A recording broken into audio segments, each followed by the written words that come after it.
Dando continuidade ao capítulo 2, hoje nós comentamos o tópico 2.11, a analogia ótico-mecânica. Esse tópico, esse tema, analogia ótico-mecânica, ele aborda as semelhanças entre a trajetória de um raio luminoso através de um meio inhomogêneo de índice de refração em de x com a trajetória de uma partícula de massa m no campo de forças conservativas.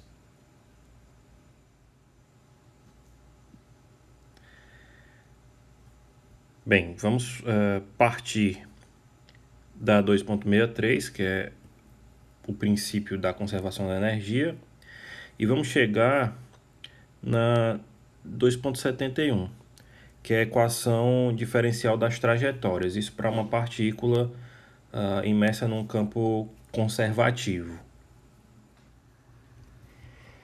Quando nós estávamos analisando a trajetória de um raio luminoso no meio inhomogêneo, para determinar a trajetória do raio luminoso, bastava que nós conhecêssemos a posição inicial, o ponto em que o raio luminoso incidia nesse meio, e a direção inicial do raio. Com essa informação a gente conseguia determinar a trajetória do raio, em todo aquele meio.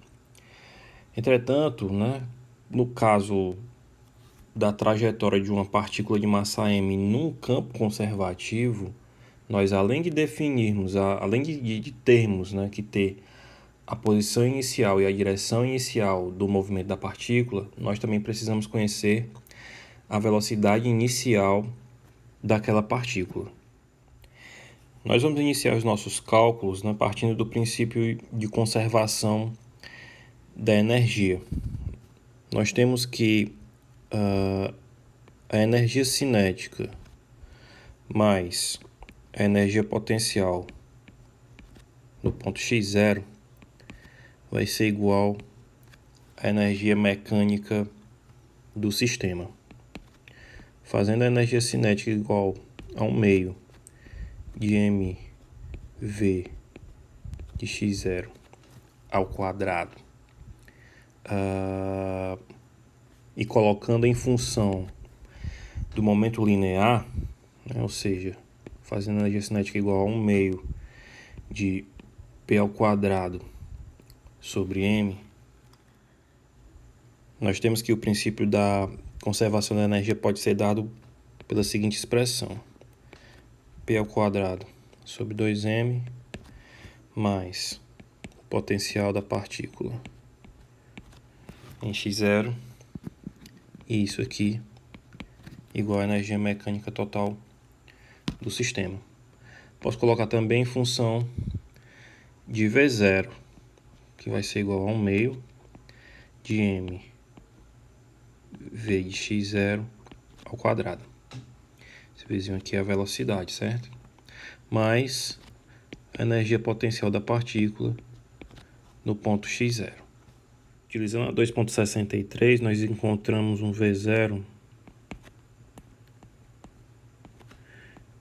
igual a raiz de 2 sobre m, que multiplica a energia mecânica total do sistema menos a energia potencial da partícula em x0. E, logicamente, isso aqui vai ser igual à velocidade da partícula no ponto x igual a 0, definido pelo vetor posição x igual a 0. Essa aqui é a 2.64. Com o valor de V0 bem definido, vamos agora calcular o momento linear para um vetor posição x qualquer, utilizando os resultados da 2.64. Então, o momento linear vai ser igual a massa vezes a velocidade da partícula num ponto definido pelo vetor posição x. Isso aqui vai ser igual a raiz de 2m, que multiplica a energia total do sistema menos a energia potencial do sistema num ponto definido pelo vetor posição x. Essa equação é a 2,65. Vamos agora relacionar a velocidade da partícula, que é dada por dx dt, com uma direção de propagação, com a direção do movimento, certo? Com uma direção u de movimento. Vamos considerar que x ele é função de um arco de trajetória S, né? E esse arco de trajetória S, por sua vez, é uma função de t, é uma função horária.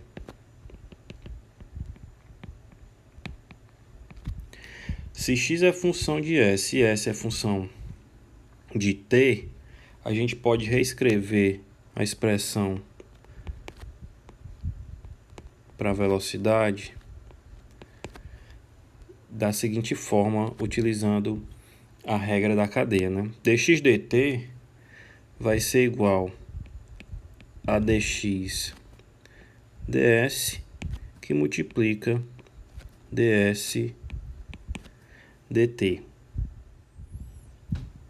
Bem, ds dt é a velocidade instantânea da partícula, né? Então, a gente pode escrever que isso aqui é igual a v, que multiplica dx ds. dx ds vai ser a direção do movimento da partícula naquele instante. Então, isso aqui vai ser igual a v, que multiplica o vetor unitário u. Essa aqui é a equação 2,66. Agora que nós já definimos v0 e a relação da velocidade com a direção do movimento, nós podemos determinar uma equação ou procurar uma equação para determinar a trajetória da partícula. Nós vamos partir da segunda lei de Newton na forma diferencial, onde a variação do momento linear com o tempo vai ser igual a menos o gradiente do campo escalar v, né? dp dt vai ser igual a menos o gradiente do potencial. Essa equação aqui é a 2,67.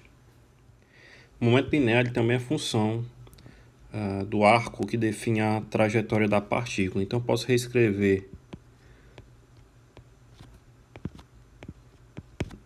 essa derivada de p em relação a t da seguinte forma. Isso aqui vai ser igual a dp ds, que multiplica ds dt.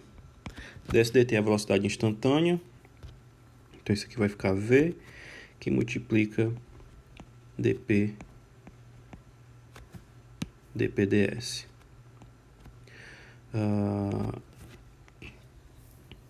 Vai ficar igual a mv, que multiplica ds de dx dt. Isso aqui vai ficar igual a p, que multiplica ds de, bem, a gente viu na 2,66 que dx dt é igual a v, que é a velocidade instantânea, vezes dx ds, né? Então, isso aqui vai ficar p vezes dds, que multiplica v, que multiplica dx ds. Invertendo a posição do momento linear instantâneo e da velocidade instantânea, nós temos que isso aqui vai ficar igual a v, que multiplica ds, vezes, né, ou derivando dds, derivando p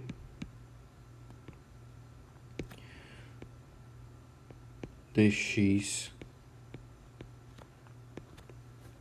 ds. Essa aqui é a equação 2,68.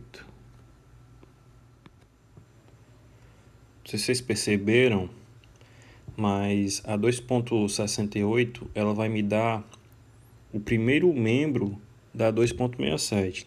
Sim, mas qual era a 2,67? 2,67 era a segunda lei de Newton na forma diferencial. Essa aqui, ó, dp dt é igual a menos o gradiente de V. Isso aqui é a 2,67. 2,67. Na 2,68, a gente descobriu que dp dt é igual a v dds, né? De p dx ds. Essa aqui é a 2,68, né? Que a gente acabou de encontrar. Então a gente mexeu aqui, ó, com o primeiro membro da 2,67. Agora a gente vai atacar ou vai atrás da relação do momento linear com o gradiente de V. E para isso a gente vai voltar a 2,65. A 2,65 ela me dava um momento linear para uma posição x definido por um vetor x na trajetória. Então, o momento linear seria igual a m v de x. Isso para uma posição x qualquer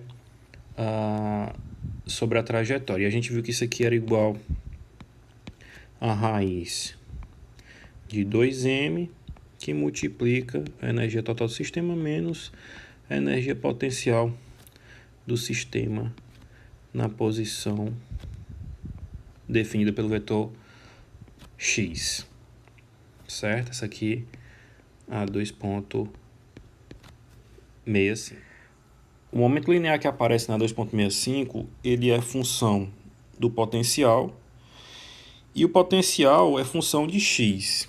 Então, se eu quiser calcular a variação desse momento linear instantâneo com relação a x, eu vou usar mais uma vez a regra da cadeia. Isso aqui vai me dar dp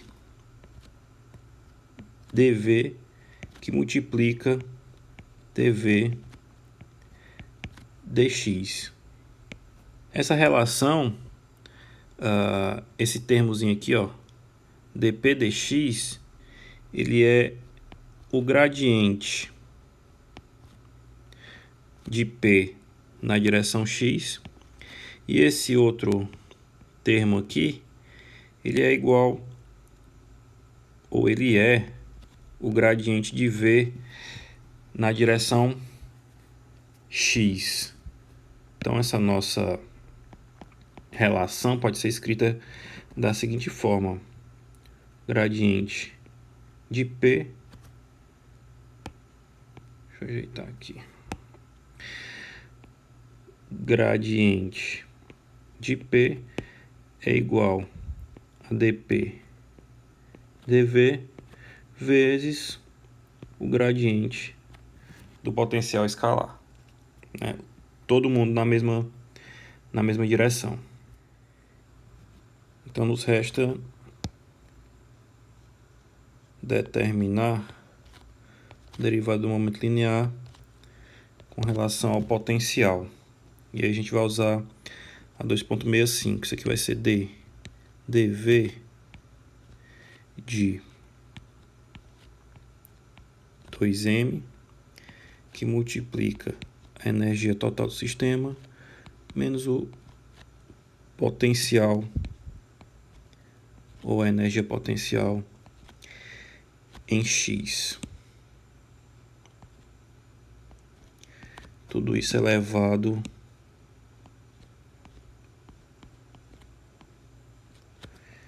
ao meio. Isso aqui vai ficar igual a 1/2, que multiplica 2m vezes E menos V de x elevado a menos meio vezes menos 2m.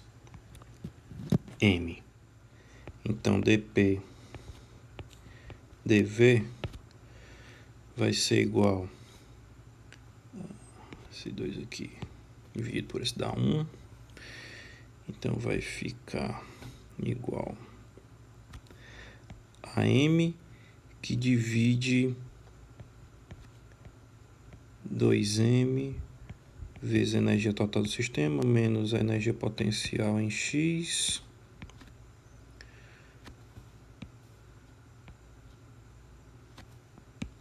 menos a energia potencial em x elevado a 1 meio. Esse termo aqui, ó, é justamente o momento linear instantâneo.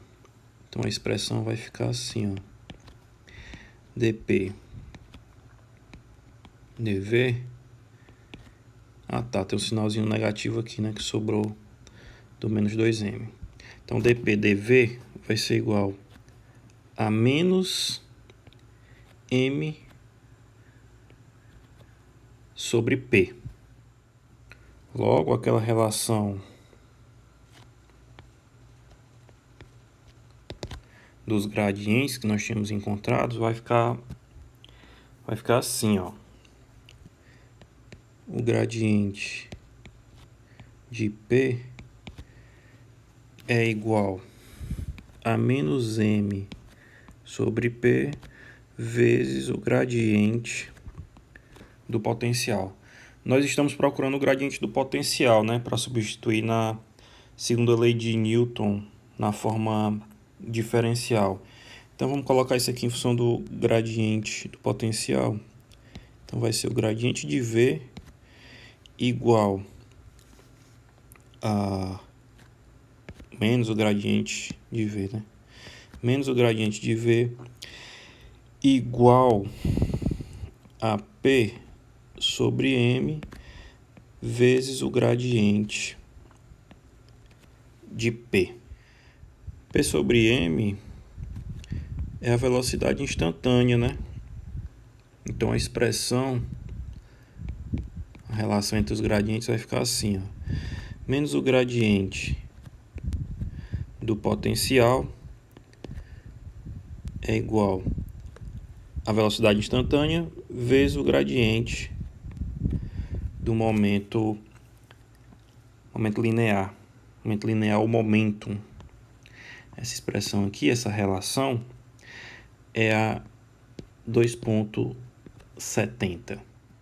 Então, substituindo a 2,68 e a 2,70 na 2,67, a gente vai encontrar a equação da trajetória da partícula dentro de um campo de forças conservativas. Então vai ficar assim, ó.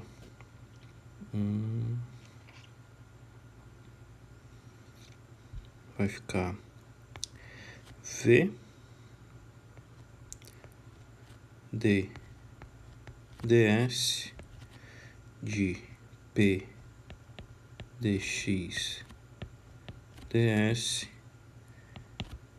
igual a menos o gradiente de V. Quem é menos o gradiente de V? É a velocidade instantânea vezes o gradiente de P. V dividido por V dá 1.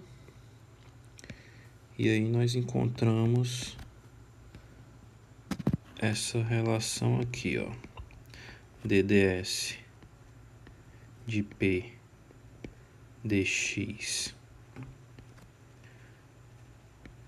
ds igual ao gradiente de P. Lembrando que o momento linear ele depende da posição da partícula, então a expressão completa ficaria assim, ó. ds de P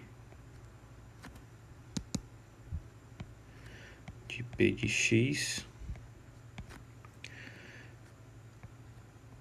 dx ds é igual ao gradiente de P de X. Essa equação, que é a 2,71, ela é chamada de equação diferencial das trajetórias. Equação diferencial das trajetórias. E ela é bem semelhante à equação diferencial dos raios que nós discutimos na aula anterior. A equação diferencial dos raios é d ds de nx, que é o índice de refração, vezes dx ds, que é a direção de propagação do raio. E isso aqui é igual ao gradiente do índice de refração, que é a função de x. Essa aqui, né, como a gente já comentou, como a gente já disse, é a equação diferencial dos raios luminosos. Percebam aí a semelhança entre as equações, né? Nesse formato, somente a equação diferencial dos raios é adimensional. Vocês veem aí que a equação 2,71 ela não é adimensional. Então, para completar a analogia e a 2,71 se tornar adimensional igual à equação dos raios, a gente tem que dividir os dois membros da equação 2,71 por P0. P0 igual a raiz de 2 vezes a massa da partícula vezes a energia total do sistema. Esse P0 é um valor de momento linear para um valor nulo do potencial, né? E aí essa razão, que a gente vai chamar também de n de x no caso, vai ser igual ao momento linear em x, dividido por esse momento linear para um potencial nulo. Isso aqui vai ser igual a raiz de 1 menos o potencial em x, dividido pela energia total do sistema. Essa equação é a 2,73 e esse valor, né, esse valor de n de x, ele vai ser real